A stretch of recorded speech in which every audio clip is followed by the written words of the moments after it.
para você conversar com a gente. Todas as nossas redes sociais, @Rede98Oficial. O 98 Talks vai ao ar também para a Rede Mais, afiliada à Record no interior, em Varginha, no sul de Minas, Juiz de Fora, na Zona da Mata, Montes Claros, no norte mineiro. E a Vox FM 97.1, Timóteo, o Vale do Aço ligado com a gente. São mais de 400 municípios sintonizados no nosso 98 Talks. Quer participar com a gente? WhatsApp, claro, 31 993169898, 31 993169898. Eu não acredito, ela resolveu participar conosco. Estava na geladeira, se escondia, era procurada pelos produtores e não respondia as mensagens. Mas ela sai de todo o seu momento de hibernação e vem participar conosco dessa prosa. Camila Dias, boa noite, que prazer falar com você, Camilinha. Ô, Paulo, boa noite, Claré. Que honra estar aqui agora. Eu sempre respondo as mensagens, viu? Pode ser que eu demore um pouquinho, porque a vida está muito corrida, mas eu nunca deixo meus maravilhosos produtores, Eric, agora Matheus, né? Acho que Matheus fez pouco contato comigo. Talvez seja isso, viu, Paulo? Tadinho do Matheus. Olha eu jogando o fogo pro lado dele. Eu vou puxar a orelha do Matheus, porque ele não pode fazer isso, não. Antônio Claré Júnior, boa noite. Prazer te ver, prazer estar com você aqui no Talks. Boa noite, meu amigo Paulo Leite. Boa noite, Camila. Né? Satisfação tê-la aqui novamente no Talks. Cumprimentar a todos que nos acompanham aqui no nosso Talks de quarta-feira, meio de semana. Bom, já pensou no poder transformador que uma contabilidade tem na sua empresa? A contabilidade é o motor de qualquer empreendimento. Por isso, conte com a força da Previsa. São 45 anos de expertise. A Previsa Contabilidade e Gestão faz a sua empresa crescer muito além dos números. A Previsa constrói negócios e impulsiona pessoas para o sucesso. Já são mais de 700 clientes em todo o Brasil. Faça a sua empresa crescer com a Previsa. É só acessar previsa.com.br. Mas o fight continua. O fight jurídico-empresarial, o STF versus o X, continua. E o bilionário sul-africano Elon Musk, dono do X, republicou hoje críticas ao ministro Alexandre de Moraes, do STF, na conta dele, Elon Musk, na rede social. Uma das mensagens publicadas pede pelo impeachment de Alexandre de Moraes. Na legenda, o autor, identificado como Doge Designer, afirma que Moraes é criminoso e que nenhum juiz no século XXI quebrou tantas vezes a lei do seu próprio país. No outro post, Musk compartilha o perfil Alexander Files, criado pela plataforma na semana passada para divulgar as decisões de Moraes depois do ministro determinar o bloqueio da rede no Brasil na última sexta-feira, dia 31. Claré já conversou conosco a respeito disso, já debatemos nesses 3 últimos dias fartamente essa questão, mas eu queria ouvir a opinião da Camila. Camila, nessa queda de braços, Alexandre de Moraes, Elon Musk, como é que ficamos nós que somos só espectadores? No prejuízo, né, Paulo? Porque nós ficamos sem acesso ao X. Inclusive, eu perco a chance de participar do Talks, mas eu não perco a piada. Assim, o X, como é que nós vamos escrever Xuxa, né? E a gente fica vendo essa briga que não é boa para ninguém. Não é boa para o Poder Judiciário, porque, na minha humilde opinião, macula muito a imagem do nosso Poder Judiciário. Esse excesso de decisões que acabam prejudicando a nossa liberdade de expressão. E eu queria entender, Paulo, por que o simples fato de Alexandre de Moraes, que ele pode alegar que o Elon Musk descumpriu ordens judiciais de indicar representantes no Brasil. E quando o Brasil tinha representantes, na época do Twitter, antes, né, de começar essa novela toda, o objetivo é importante ter sim um representante para que nós possamos ter uma comunicação, nós que eu falo brasileiros, não somente o Poder Judiciário, para que nós tenhamos comunicações com a plataforma, para que isso facilite algum caminho de adequação de alguma coisa. Mas o simples fato desse representante não estar aqui, na minha opinião, em um mundo global que nós vivemos, onde as comunicações elas são realizadas a longas distâncias e de uma maneira muito rápida, não é motivo para fechar uma plataforma, para se derrubar uma plataforma. Então, quem perde somos nós, brasileiros, que perdemos aí um canal de comunicação. E o meu medo, Paulo, é que hoje foi o X, amanhã podem ser outras plataformas. Será que vai parar por aí? Claro, nessa mensagem que Musk publicou no Alexander Files, ele divulga uma decisão de Moraes que pede o bloqueio dos perfis de Monark, o apresentador Monark, do senador Alan Rick e do deputado federal Nicolas Ferreira. Essa mensagem, esse pedido de Moraes aconteceu em janeiro de 2023. Ele republica o post e afirma que Moraes viola repetidamente as leis brasileiras. Nós já conversamos sobre isso, Claré, e cada vez mais fica muito claro, para mim fica muito claro, que uma coisa é você determinar que um conteúdo publicado seja retirado. Outra coisa é pedir o bloqueio total de um perfil. Porque você ontem falou uma coisa muito interessante. Nós estamos fazendo... Não foi você quem falou, foi o professor Augusto de Franco. Nós estamos cometendo o mesmo equívoco, ou nos baseando para cometer esse equívoco, naquele filme Minority Report, em que você elimina o ser por julgar que ele pode cometer um crime. Quem não assistiu o filme, eu recomendo que assista Minority Report. E aí, o que você acha disso, Claré? Paulo, primeiro usar esse espaço para trazer para as pessoas uma informação que talvez elas não sabem, você sabe, Camila sabe, muita gente sabe, mas para quem não sabe e acompanha o Talks para ouvir algumas informações e formar sua opinião, ouvir opiniões também, eu queria trazer aqui, Paulo, o seguinte. Camila falou sobre o novo marco civil da internet, que traz a obrigatoriedade da empresa ter um representante legal no Brasil. E essa seria a justificativa para o Twitter sair do ar. Mas, gente, deixa eu falar uma coisa com vocês. O Blue Sky, que é a concorrente do Twitter, ele não tem representante legal no Brasil até esta data de hoje, nessa hora. Ele não tem. Mas eu vou um pouquinho além. No dia 2 de setembro, o STF, esse mesmo STF, suspendeu as atividades do Twitter, abriu uma conta no Blue Sky, que não tem representante legal. Então, mais óbvio do que isso, eu acho que não tem como ser, né? Há claramente uma perseguição. Paulo, essa questão do Alexandre Moraes, eu acho que ela está esquentando muito. Ele está tensionando a corda. E nós, obviamente, você como eu, Paulo, você é um democrata, é alguém que defende a democracia, é alguém que é absolutamente contra anarquia e qualquer tipo de golpe. E como democrata que sou, e você também, Camila também, eu acho que dentro dos meios constitucionais nós caminharemos para o impeachment. Eu não tenho dúvida disso. Eu acho que depois do dia 7 de setembro, quando as pessoas forem às ruas, vai ficar insustentável. Os senadores... eles vão ter que tomar um caminho, até porque nós já temos aí mais de 2 milhões de assinaturas do povo pedindo impeachment, já existem mais de 100 deputados federais pedindo, tem uma pequena lista de senadores, então assim, terá que ir para a votação. Se vai votar pelo impeachment ou não, são outros 500. Eu não tenho dúvida que isso irá para a votação. O que incomoda a todos, e aí as pessoas...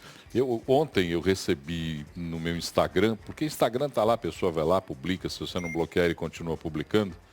Eu recebi no meu Instagram ontem um texto extremamente agressivo de um ser humano que dizia que a nossa posição, a minha posição, a do Claré, a nossa posição aqui dentro do 98 Talks era uma posição falsa, uma posição que trabalhava contrária à determinação da lei e que nenhum de nós era verdadeiramente brasileiro por estarmos defendendo um bilionário sul-africano e nas palavras dele, dessa pessoa que passou esse texto agressivo, um mimado bilionário africano.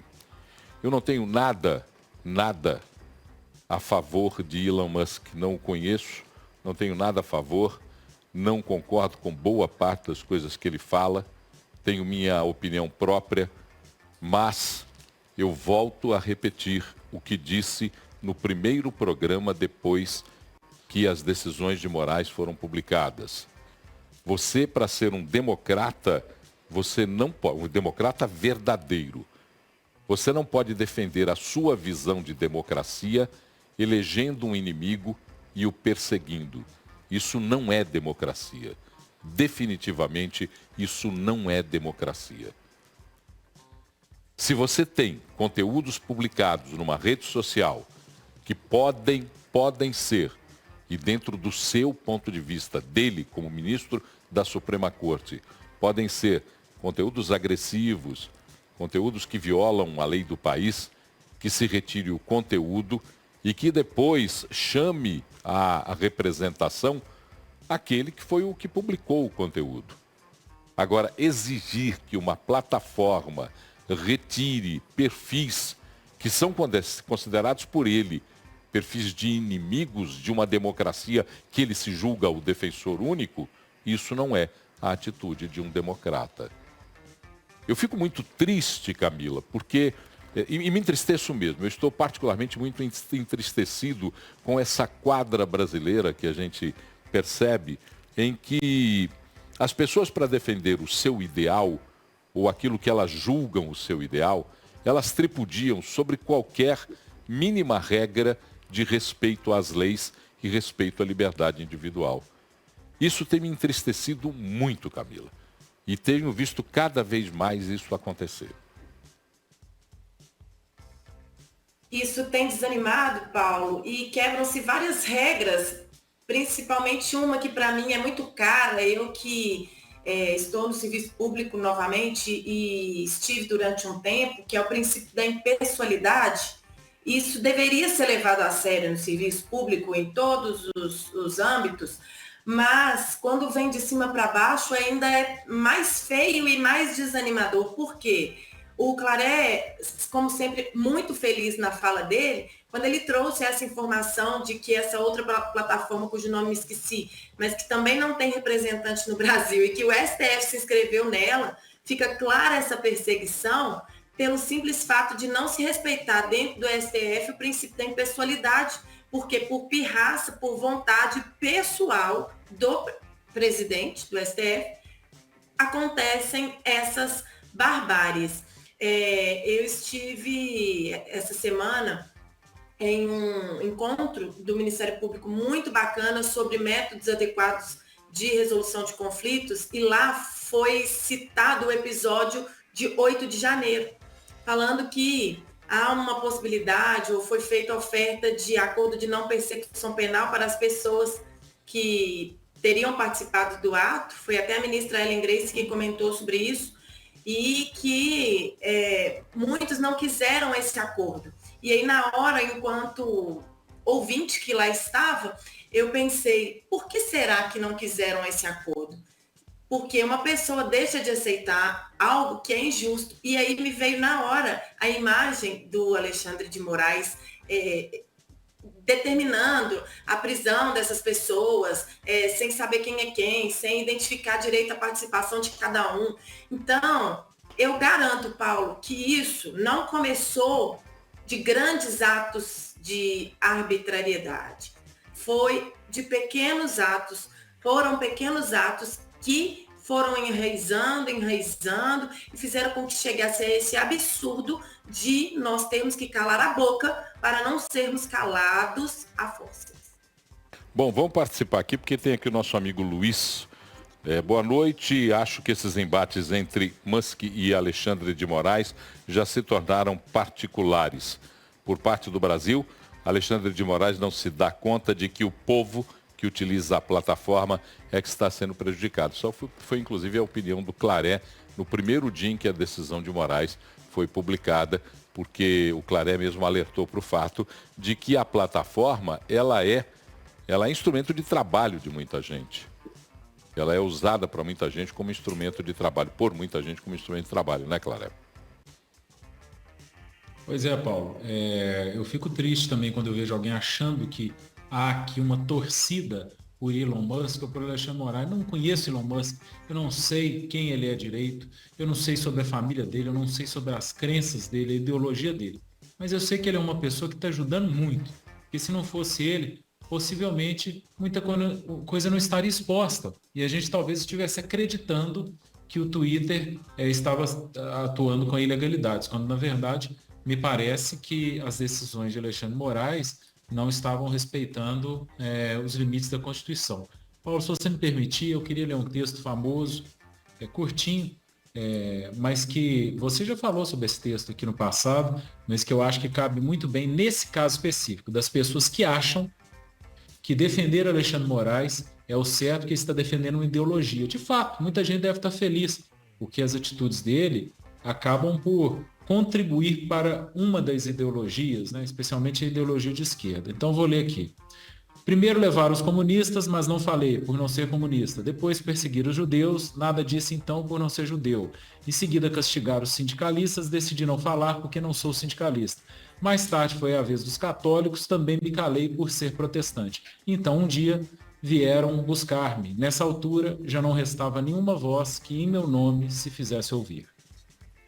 Esse texto eu li uma vez no Talks há muito tempo. Eu acho que foi na época da pandemia ainda, nós fazíamos o Talks de casa e eu trouxe esse texto para o Talks. Sabe o que eu penso e penso mesmo, Clara? Hoje eu estou um dia, hoje eu tive um dia muito intenso de trabalho e quando você está num dia muito intenso de trabalho, toda a folga que você tem, você se transforma em mais reflexivo, porque você já está cansado, né? Então você fica um pouco mais reflexivo. E hoje eu penso cada vez mais nessa inconsistência de pensamentos que toma conta de boa parte do mundo. Mas eu estou preocupado com o Brasil. Eu estou preocupado com quem está ao meu lado. Essa inconsistência de pensamentos em que sempre apoia aquele que quer matar o seu inimigo. Mas não consegue se lembrar, não consegue pensar que um dia, se o inimigo desta pessoa for você, ele terá a mesma capacidade de matá-lo. Isso é que tem me incomodado muito, incomodado demais em todos os pensamentos. Mas o Alisson do bairro Ana Lúcia, em Sabará, diz aqui, boa noite, Camila é ponderada e sensata nas suas falas. Claré tem suas opiniões ácidas e fazem o programa ficar perfeito. Tá aí, é o Alisson que está falando. O Vitor Silva diz... Obrigada. O Vitor Silva diz impressionante como George Orwell e Aldous Huxley estavam tão à frente do nosso tempo. As pessoas que defendem a qualquer custo os seus estimados deveriam ler esses autores. E o William diz aqui, estou adorando esse trio de hoje e pergunto ao Claré e à Camila, nós corremos o risco de voltar para a Idade da Pedra? Respondam, por favor, ao William, lá do bairro Bernardo Monteiro. Pode ir, Camilo. O Claré já permitiu. Quem? Eu primeiro? É. Ok. Eu quero crer que não, sabe? Que eu sou uma pessoa muito, digamos, otimista e quero sempre ter pensamentos positivos. Eu quero crer que para a Idade da Pedra, se a gente não voltou na época da pandemia, eu acredito que nós não voltemos mais. Porém, não acho impossível, levando-se em consideração a loucura que está tomando conta das pessoas que regem esse país. E você, Claré, acredita que nós voltaremos à Idade da Pedra? Nós seremos homens paleozoicos, mesozoicos ou qualquer outra era que já fez parte da construção deste planeta? Paulo, pelo menos a médio prazo não, obviamente com as mudanças climáticas, a gente tem visto aí até incêndio chegando próximo a moradias, sei lá, a longo prazo, não sei. Mas a curto, médio prazo, né, ou seja, a gente, na nossa geração, pelo menos, da pedra com certeza não, mas ditadura, eu não duvido, Paulo. Assim, as pessoas tentam associar a ditadura ao DOPS. Né, as pessoas, quando os filhos somem, né, as pessoas são mortas. Essas ditaduras modernas, Vamos pegar a Venezuela. Tem gente que some, com certeza, mas a ditadura na Venezuela, o grosso dela mesmo, é tornar oposição inelegível, é alterar resultados de eleições, né? É censura. Então, assim, isso que é a ditadura atual, é o que acontece na Venezuela. Então, esse tipo de coisa pode até ser que a gente chegue. Você está falando em mudança climática. Não, Claré, por favor, não. Por favor, não, né? Você está falando em mudança climática, Claré? Por favor, não, vamos rezar para que isso não aconteça. Eu tô pensando como é que a gente está vivendo os nossos dias, né? Vivendo um calor muito intenso, uma baixa umidade relativa do ar. Belo Horizonte tem cheiro de fumaça, cheiro de queimadas, aliás, e uma fumaça, uma névoa que toma conta de toda a cidade. Eu nunca tinha visto isso. Eu via imagens dos incêndios na Califórnia, na Espanha, e falava, isso está distante, isso não vai acontecer conosco, e agora está na porta da minha casa. Mas o Henrique diz o seguinte, sobre Xandão e X, se uma empresa estrangeira não respeita a soberania nacional de um país, vocês acham que ela deve ser apoiada?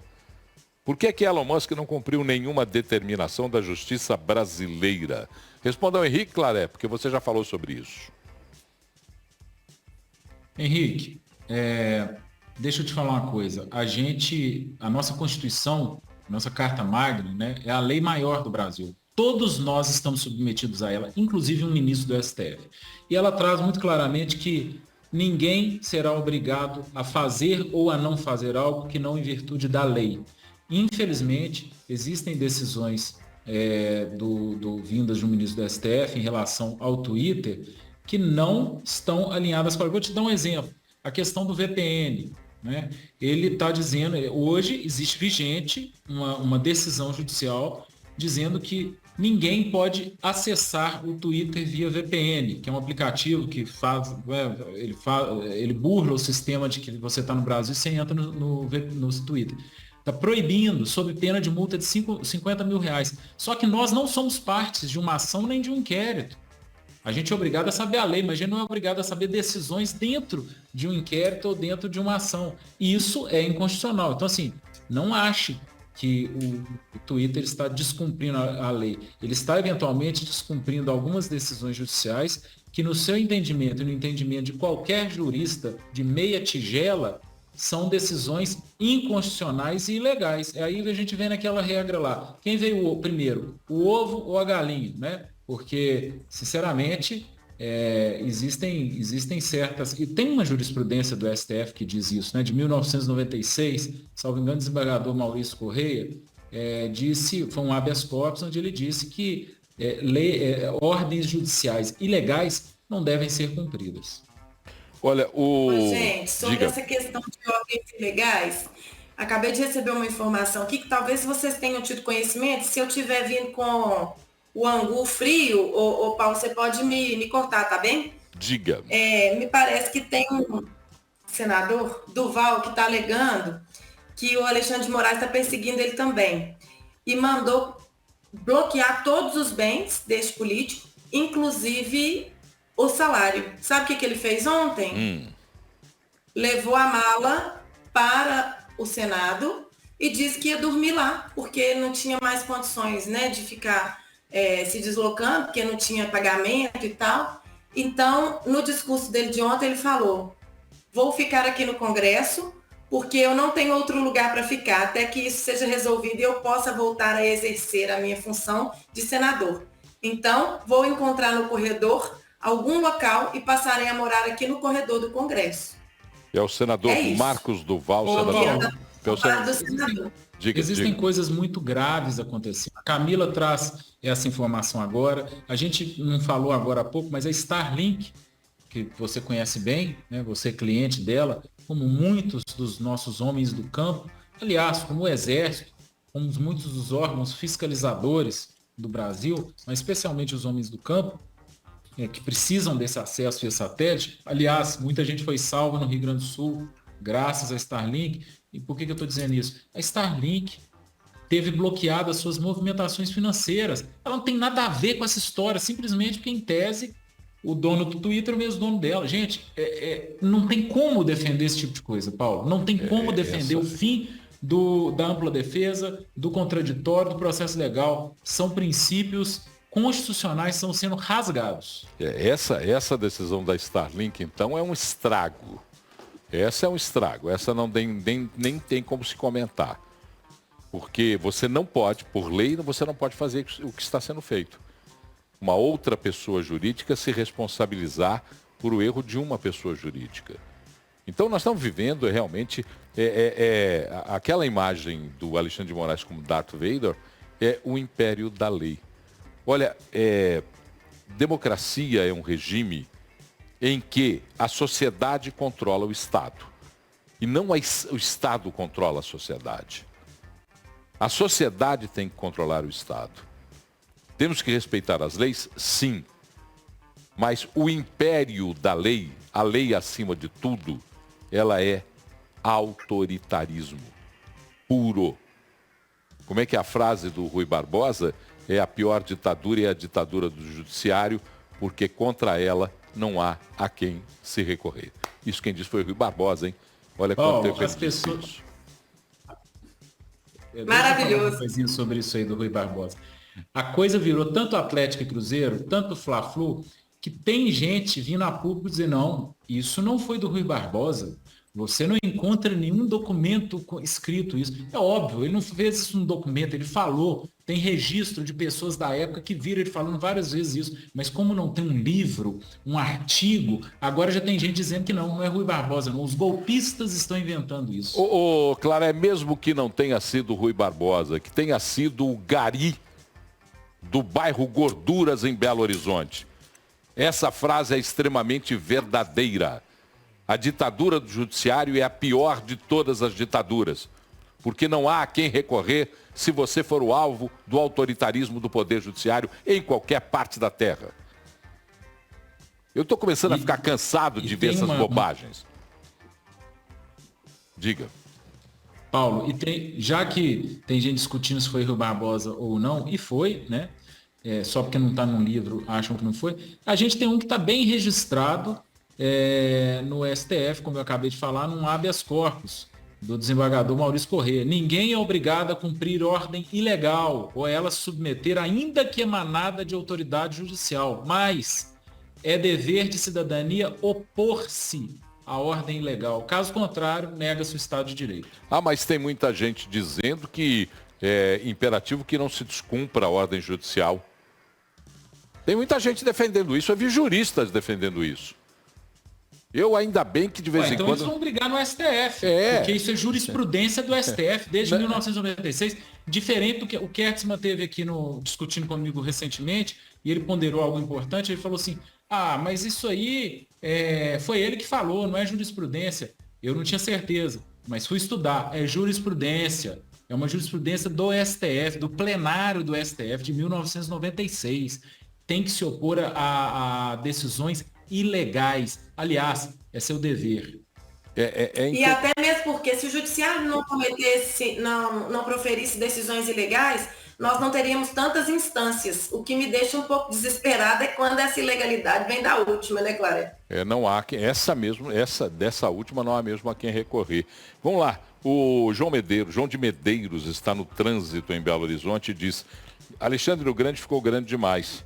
Ele já estava passando dos limites e agora vai ser difícil tirar dele essa grandeza, diz o João de Medeiros.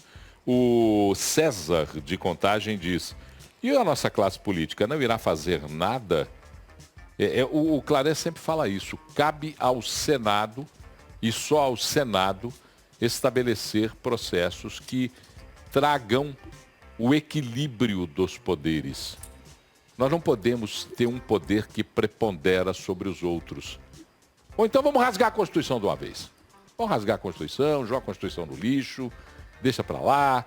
Nós vamos viver mesmo com... Transforma o judiciário na autoridade máxima do país e... Bom, aí eu vou ter que ir para outro canto, vou lá para a Sibéria, para o Alasca, lá sei para que diabo que eu vou. Mas diga lá, Clara. O sistema de freios e contrapesos previsto na Constituição está aí para isso. Assim, infelizmente hoje nós temos ordens emanadas pelo STF inclusive de forma monocrática, ou seja, um ministro apenas, que ultrapassam todos os limites do bom senso. Então, assim, cabe ao Senado, é função do Senado, é uma obrigação do Senado fazer esse alinhamento. E esse alinhamento pode vir via impeachment. Eu acho que esse impeachment é importante. Alguém me falou, mas se tiver impeachment, o Lula pode indicar alguém pior. Pode indicar quem quiser. Aliás, Alexandre de Moraes é um grande jurista, um grande constitucionalista, né? Mas, infelizmente, é preciso dar um sinal para o STF de que o Senado está atento, está observando, e a gente quer que a democracia reine aqui no Brasil. Inclusive, Claré, sua fala me alertou aqui para uma coisa. Você disse, o Alexandre de Moraes é um grande jurista, um grande constitucionalista. Então, talvez agora, dentro da sabatina do Senado, lá do Congresso, para se escolherem pessoas a ocuparem cadeiras tão importantes, nós devêssemos, além da sabatina relacionada a questões jurídicas, devia-se também analisar questões psicológicas, psíquicas, inteligência emocional e questões de caráter também. Opa, eu vou pro intervalo porque isso vai ficar perigoso. Tem gente batendo ali na porta, não sei quem quer não. Vamos pro intervalo rapidinho, depois a gente volta. 98 Talks.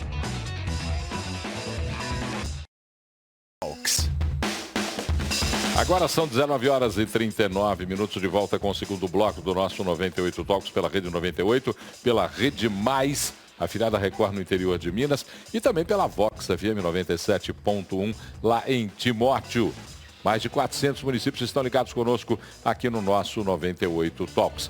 Na mesa operadora de vídeo, fazendo os cortes velozes e furiosos deste programa, está ele, Teofir Júnior. A supervisão dele lá do Teofir, um homem que tem supervisão, para mim é o super-homem. Só o super-homem tem a supervisão. É Rafael Ribeiro. Ao lado dele, deportaram para Pedro Leopoldo Eric Funes. Ele foi sumariamente deportado. E colocaram em seu lugar Matheus Liberato, que é o jornalista produtor deste programa. Ao meu lado, fazendo a operação da mesa de áudio, está Gilvan Gandra, o representante do Vale do Aço nesta terra, o Talibã. Lucas Rage é o coordenador de jornalismo da Rede 98. Toda a equipe técnica de jornalismo da Rede 98 da Rede Mais, nos ajudando a fazer o 98 Talks. Bom, vamos lá. A ministra do Meio Ambiente, Marina Silva, disse que a floresta amazônica perde umidade. Isso deve torná-la ainda cada vez mais vulnerável a incêndios. Ela explicou que dados apontam que com o avanço da crise climática, a Amazônia, que sempre teve uma umidade alta, está mudando de perfil. E isso cria maior fragilidade para a região. A ministra foi convidada para participar de uma comissão que fala sobre combate de incêndios na região amazônica e também no Pantanal. A questão da discussão, a Marina até falou que o Brasil pode perder até o final do século o Pantanal, por conta da crise climática e da sequência de incêndios. Primeiro eu fico assustado porque tem gente próxima a mim, inclusive, que outro dia me disse que não há mudança climática e defendeu a inexistência da mudança climática. Pasmem, senhores, pasmem, senhoras, defendeu a inexistência de uma mudança climática porque, segundo essa pessoa, o frio está rigoroso. Portanto, não há aquecimento global se o frio está rigoroso. E eu parei na minha insignificância absoluta e falei como argumentar diante de tamanha conclusão incompleta e eu não vou falar o outro adjetivo porque é perigoso. Camila, como é que você vê tudo isso? A gente está sendo vítima dessa mudança climática. Olha, as UPAs em Belo Horizonte, nas cidades de Minas, particularmente aquelas que estão mais envolvidas com os incêndios no seu entorno, as UPAs estão lotadas de crianças e idosos. Problemas respiratórios crônicos. Como é que você vê essa questão que estamos passando? Em cima da fala da Marina.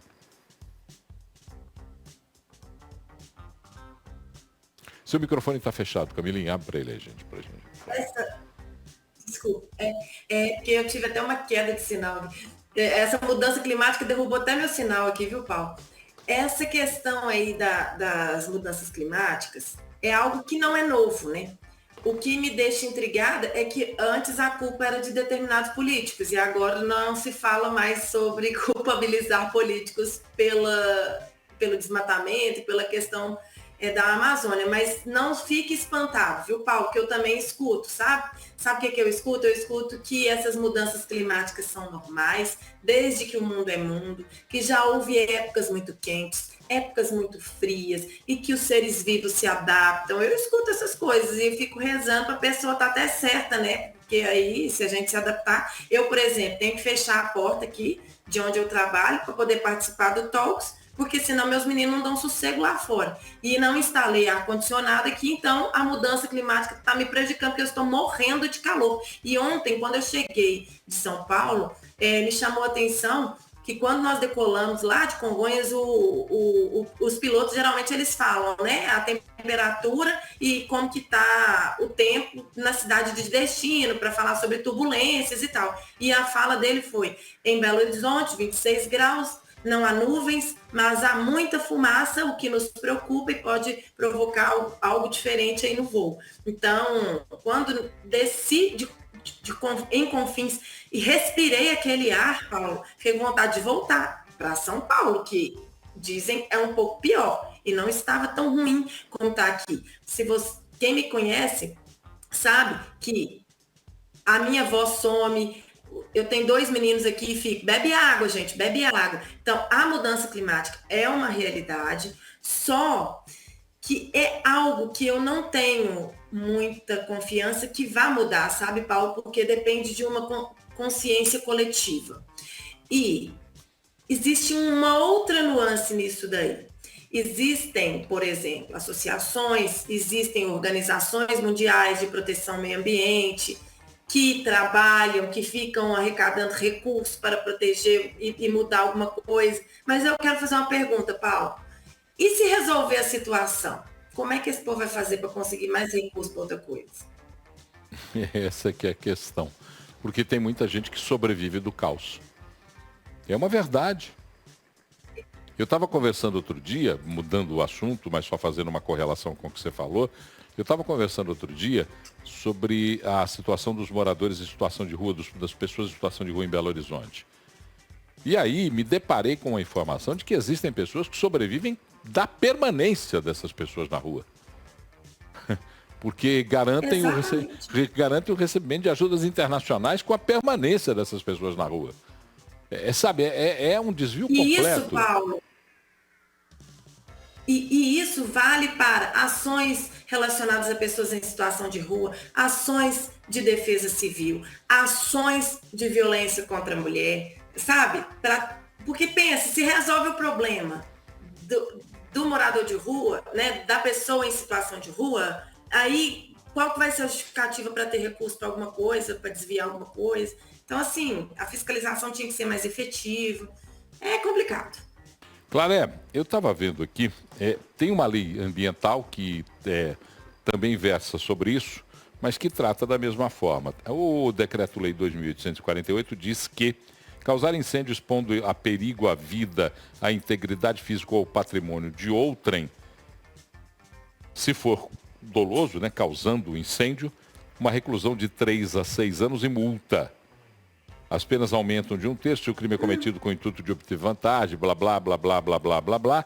E, se culposo, a pena vai de 6 meses a 2 anos e multa.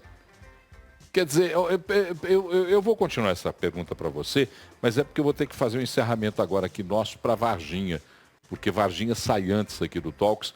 E em Varginha, você vai ficar com o Jornal da Record, a Rede Record manda para suas afiliadas o Jornal da Record mais cedo nesse período de propaganda eleitoral gratuita.